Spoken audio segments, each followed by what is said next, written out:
So, Walking Dead issue 146, Breaking Point Reached by Robert Kirkman and Charlie Adlard.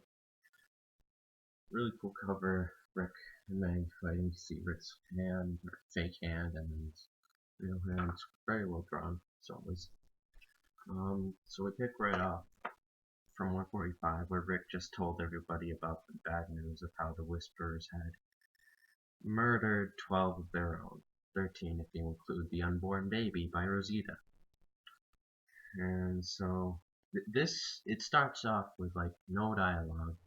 There's just a bunch of pages where it's just illustrations of people, and you can see how sad they are as to what's going on. Yeah, I want to say it's kind of well organized as to how it was done, in that the 12 people that died in issue 144, they're all labeled in like 6 evenly spaced out. And if you take that page and put it behind the other one, it lines up to exactly which person was affected by whoever's person's death. So these people down there were affected by Olivia's death. That's Josh's parents right there. That's Carson and his brother. Then there's Tammy and her husband and her son right there mourning that. Then there's Luke, who died there. And he is like Magna. This group finds out, and she's crying, but she kind of knows that Luke had a crush on her, which they never hooked up, so she probably feels some regret. There's Erin and her family right there, and then so it's very much a lot of illustration at the beginning, not much dialogue. Then there's Ken, but that was Ken. That's Marco. And Ken was taken by the Whisperers originally, way back in like 130, issue 130, I think. And there's Amber and Mark. Mark was part of the Saviors, and then Negan burned his base after Amber went back to him or whatever. And there's Larry and his because they were both brewers, so Larry died, and his friend's drinking himself to like whatever.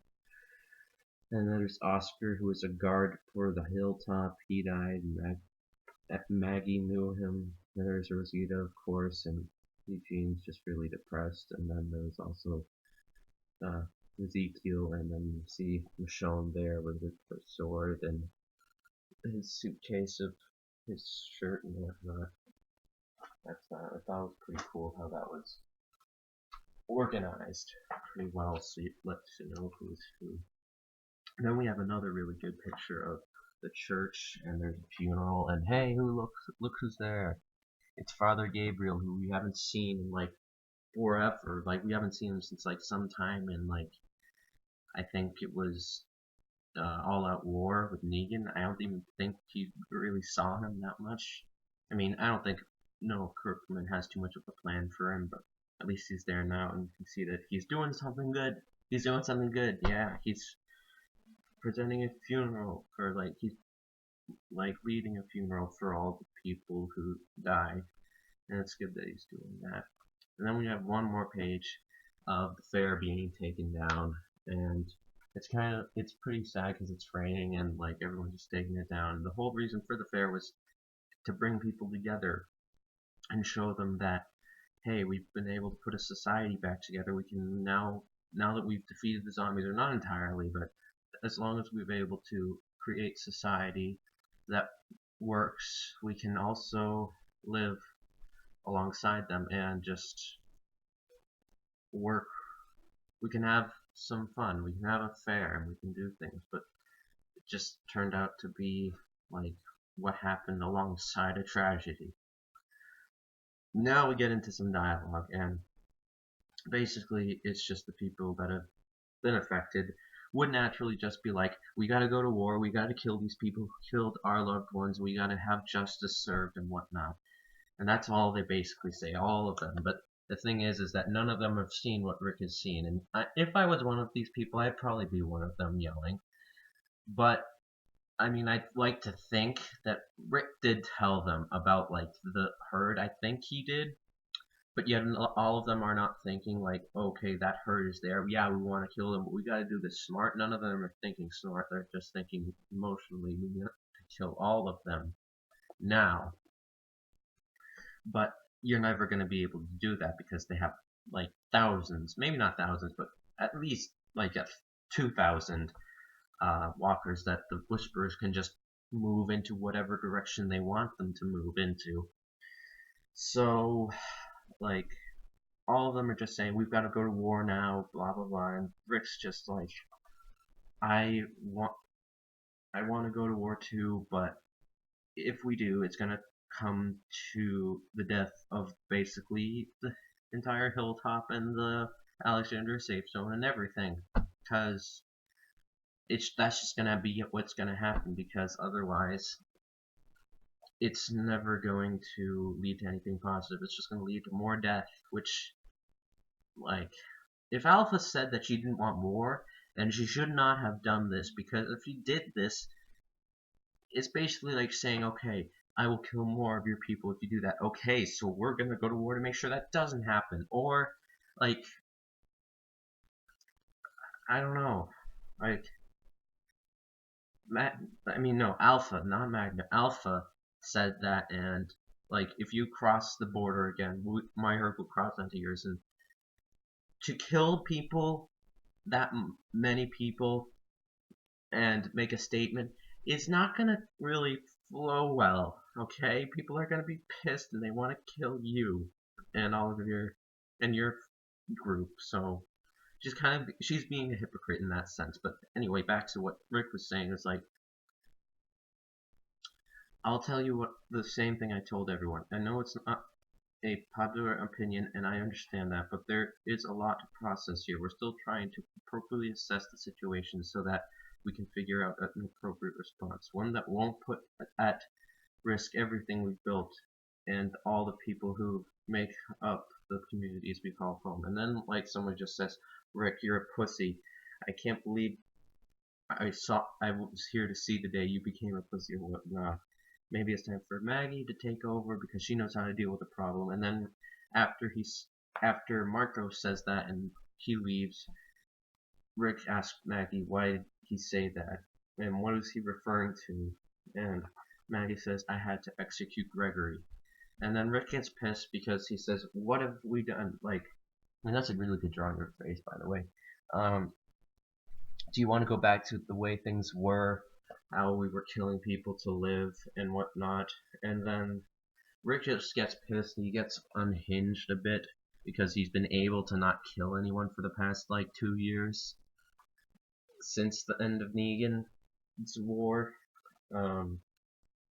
And man, he's like, you snapped. Am I supposed to follow you? And then Rick accidentally, like, Jesus grabs Rick, and then Rick kind of like tries to get away from him, and then he ends up hitting Maggie in the face with his cane, and then Maggie hits Rick, which gives the cover. Like, you can see how that's really, really similar right there. But they fight, and Maggie's like, Gregory tried to poison me. He was turning my people against me. You want him to take over the hilltop again? I had no choice. I'm not some stupid little girl. I know how to make hard decisions. It was your son who went after Alpha. I tried to stop him. If anybody has blood on their hands here, blank. And then Jesus says, Maggie, Maggie, and holds her back. And then she's like, oh God. I've beaten up Rick, one of my best friends. And then they help each other out, and then Rick says he's sorry, and she says she's sorry, and like, I'm not, it's been long, I wasn't prepared for this. And then she says, how could anyone be? And so then they hug, and then of course Dante has like a funny line, as he always says. He just says, oh, and we're friends again. Cool. Dante's a really funny character. He always has really cool lines. And so then they like come a truce and whatnot, and they'll talk again later.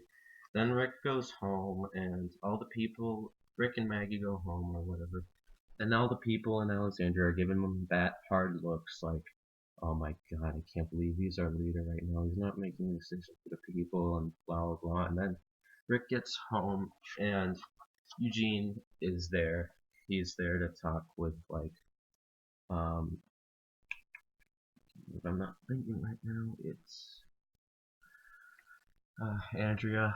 He's home there and he's just talking about how like he says that like wait a second talks about how Rosita was pregnant and the baby wasn't his and he had like he really decided to work it out and just go along with the thing that pretending that it was Eugene's child even though it wasn't, and we still don't know who the father is. I hope maybe like I would have thought that they would have revealed that by now, like at the funeral, like Eugene and whoever was the father would have bonded over the fact that Rosita died, and I feel like that would have been the case. Like I have no idea who the father is of the unborn child now at this point, but I don't know if we ever will know. But Eugene is just like, I can't believe that she's dead. I needed to be with her so much. And then he brings up a good point, and this is why Eugene is so smart, is because he says, I know the people are calling for war and they want us to attack now. And then he says, they want to get us all killed. They're not smart people. So he's saying he also wants to attack, but he knows it's not a good idea to do it right now because he knows it'll get us killed. So he's thinking with his brain. Which what else can you think with? Or no, the people are thinking with their hearts. They're thinking, okay, this is what we need to do because this is how I feel, but it's not going to work. Eugene is thinking with his head and thinking like, okay, if we attack, that's going to end up killing. A lot of us are going to die, so we can't attack now, or we've got to figure a way to do it that's not going to end up with us getting killed. So, he just says, I just have to be sure these people have to die. And Rick says, I promise you we feel the same way. This cannot go unpunished. I know that doesn't bring you much comfort, but you're right. This has to be managed very carefully. And then Eugene has a very cool line. He says, yes, that's why I'm here. I know these people are dangerous. I know how dangerous these people are, and I've heard you talk about this massive herd they manage, how they control it. So he knows about the herd. Like, yeah, if we attack, they have their herd, so they can just rain hell on us, and that won't end well. And then Eugene says, but I think you're overlooking a massive advantage we have over them right now. Their leader, that woman Alpha, we have her daughter.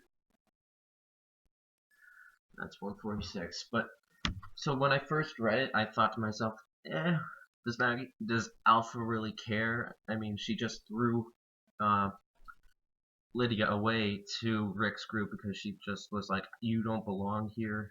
Um, but like, there could be other use for Lydia. Like, Lydia might probably knows how her people like move the herd, how they um, what they how they decide where to set up camp, other things about what they do. So that could be partly what he's doing because Kirkman is like the best dude at misleading people with like almost every single end of the issue cliffhanger because he always leaves a cliffhanger at basically the end of every issue, which is then addressed in the next one. So um, a lot of times it's cliffhangers that go like like the other way, and sometimes they go actually the way that you think they would.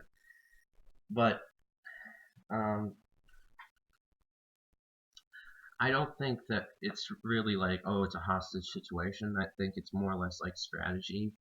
But then again, it could be like a hostage situation because Alpha was crying as to how she couldn't give her daughter a good life. But I guess we'll have to wait and see for issue 146, which comes out October 14th, I believe. So we're only like uh, about 2 weeks away, maybe a little more than 2 weeks, but it's pretty cool. This issue is like, it wasn't that like suspenseful. It had like a lot of blank pages, like I said. Had some good dialogue and good moments, but it's nothing spectacular. I'm going to give this one like 7 out of 10, I'd say. It's not bad, but it's kind of like a low point right now. I'm sure it's gonna get back onto the high point because it just was on the high point in issue 144, and it's kind of gonna be like this for a little bit because I feel like we're gonna have to start building back up. But I do think that war is gonna come eventually with the survivors against the Whisperers in the fact that they murdered 12 of their own and the unborn child of Rosita, which that's pretty. But yeah, that's 146 of The Walking Dead for you. I hope you enjoyed this review. We'll be doing another review of issue 147 when it comes out. Yeah. So thank you for watching, and be sure to like, subscribe, and leave a comment below on what you thought of this issue. Catch you guys later. Bye.